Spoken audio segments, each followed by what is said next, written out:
Okay. Vita. I'm gonna show y'all boys where I'm from, man. I'm from that Texas. Terence Crawford has a dislike for PBC. Let's talk about it. Now, Terence Crawford, if y'all don't know, the contract ran out between PBC and as far as the rematch clause with Errol Spence, right? So, but Terence Crawford would not re-sign with them. He won't re-sign with them. He won't do anything in regards to PBC, right? Which I don't understand why, because he'll sign to Top Rank or listen to anybody that's white. It's no problem, but anybody that's black, he don't want to work with them unless it benefits him. You know what I'm saying? And he can finesse him. That's the only way he, is able to work with, a black promoter. You know what I mean? And PBC is not really a promotership. It's not really promoted. Al Haymon's not your promoter. He can't be a promoter because he'll be violating certain codes and, certain policies, for the stuff he do for his fighters. So he puts the title as financial advisor, which is very intelligent, right?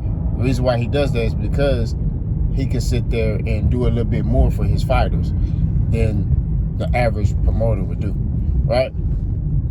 Which would benefit Terence Crawford, but Terence Crawford don't see that, right? He's also mad at PBC because he feels like PBC blackballed him. They stalled him out. He feels like they gave him opportunity. But the fact of the matter is this: you had an opportunity, Terence Crawford. You had all the opportunities. What you talking about, boss? When his contract expired the first time with Top Rank, he could have signed PBC.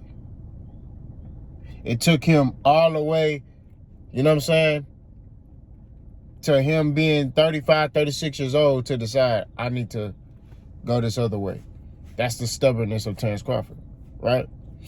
We just pointing out facts. And like I said, some of this stuff may be opinionated, so buckle up, but a lot of it gonna be facts. So he goes and fights Errol. And the only reason he fought Errol Spence is because Errol Spence gave him everything he wanted, right? We got to call a spade and keep it 1,000. Errol Spence gave that man everything he wanted.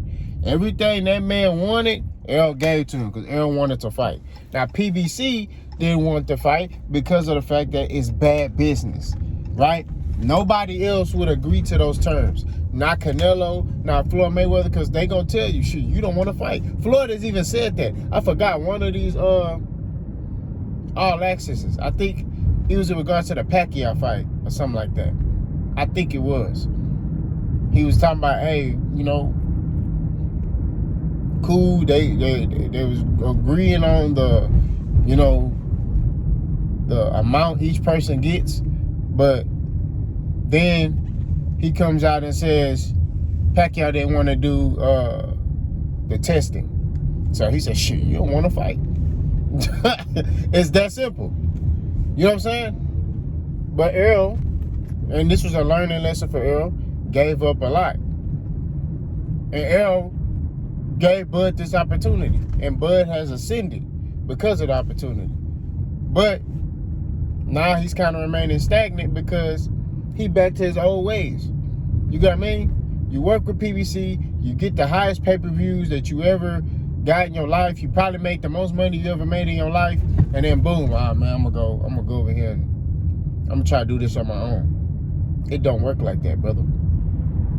You get what I mean? It don't work like that, my brother. You gotta be able to understand and have the understanding that in this boxing game, you got to be able to go and strike where the iron is hot. Right now, PBC is in. That's just what it is.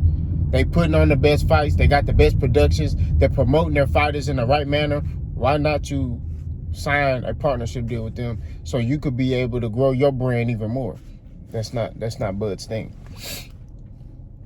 So Bud's still holding on to this grudge and this vendetta towards PBC like they owe him something and they don't owe him anything. Also, he has a grudge and a vendetta towards Errol Spence. And I think he's a little envious of Errol Spence. Now, here's my opinion. There comes the opinionated part. Okay? Terence Crawford don't understand why Errol Spence is as a big of a draw as he is. Think about the stuff he says about Errol, right? When Errol fought Mikey, those were Mikey fans.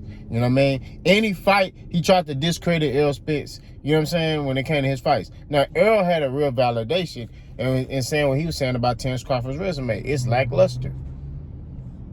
You know what I'm saying? It's lackluster. How can you sit here and be speaking? Now, granted, we see the skill, we see the talent. You're not blind to the fact that, and anybody that says Terence Crawford isn't a great fighter, you're a casual. He a great fighter. You know what I'm saying? Like, we got to give him his flowers. Pause. You know what I'm saying? He great. But he only got one name on his resume, and that's Errol Spence. That's it.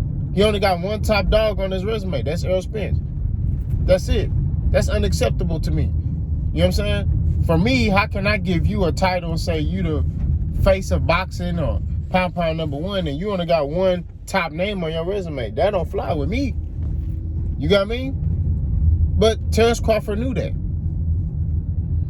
His whole life, his whole energy was set to beat Terence Crawford. See, Terence Crawford, that type of dude, he tried to come off as a cool dude, right? Like, I got a homeboy like that, right? We grew up together. They try to come off as they cool, they praying for you, they your partner, but they secretly hate you.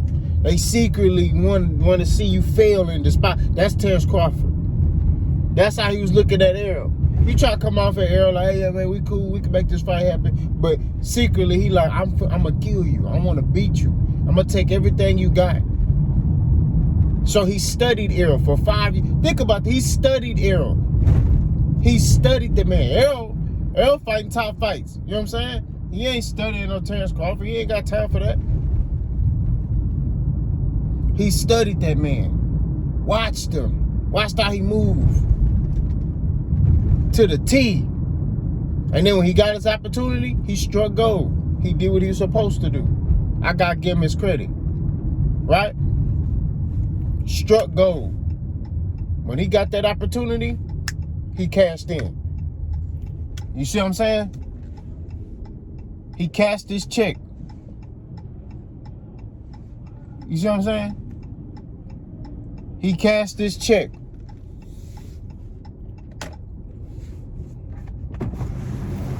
So all I'm saying is at the end of the day, what's good, bro? All I'm saying is at the end of the day, when it come down to these dudes was from the fight out here. All I'm saying is at the end of the day, when it come down and everything,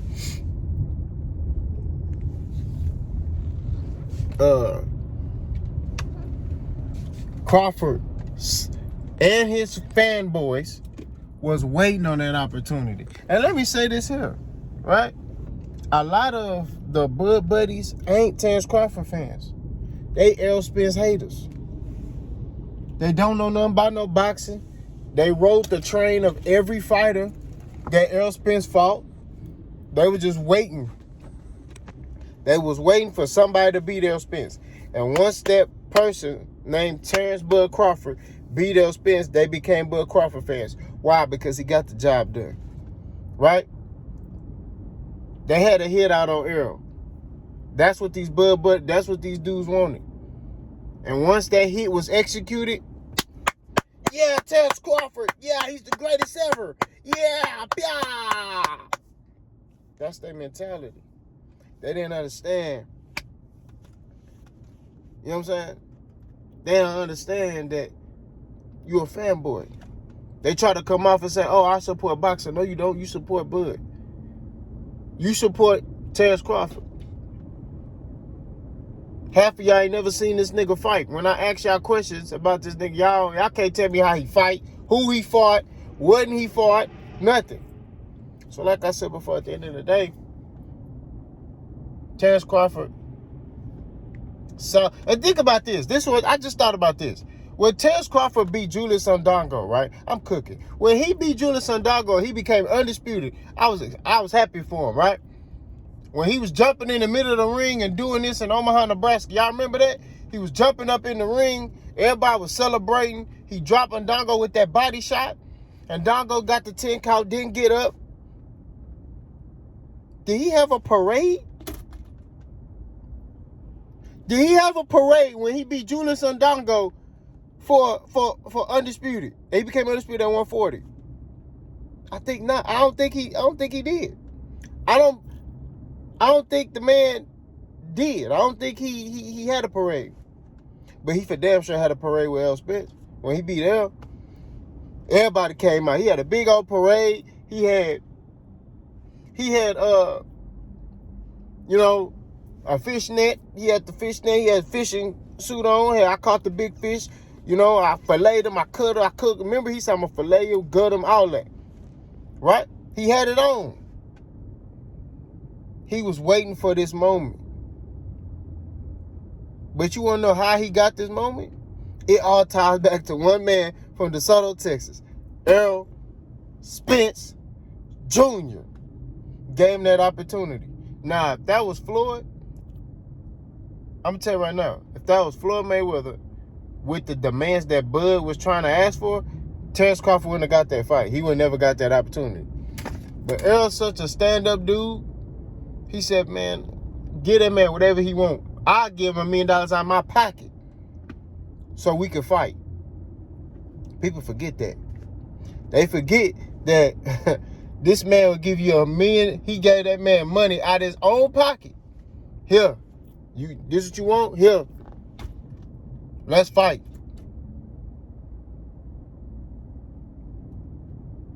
But it was a lesson learned for Errol. So now Errol didn't learn. So for future references, he'll move smarter and do better business, right? But like I said before, man, at the end of the day, keep it 1,000. I'm getting sidetracked. Terence Crawford has to stop being stubborn.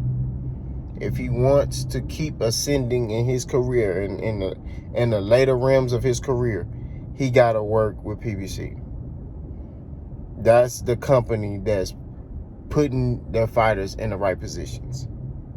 Look at Manny Pacquiao.